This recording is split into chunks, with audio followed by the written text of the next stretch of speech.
အားလုံးပဲမင်္ဂလာပါခင်ဗျကျွန်တော်တောင်းဆိုရတဲ့ဟာလေးရှိလို့ပေါ့နော်จิตတလန်ဖေအားပေါ်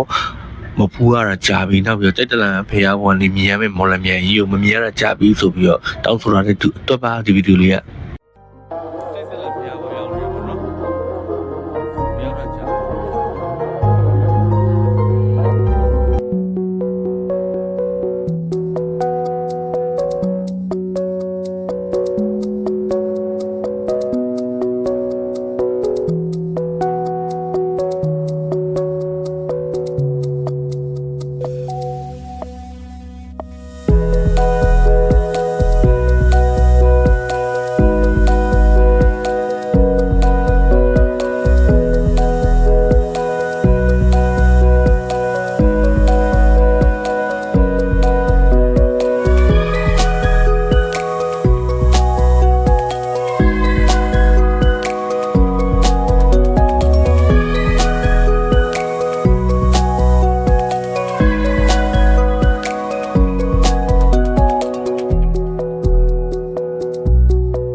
သူကတော့မဆန္ဒပါ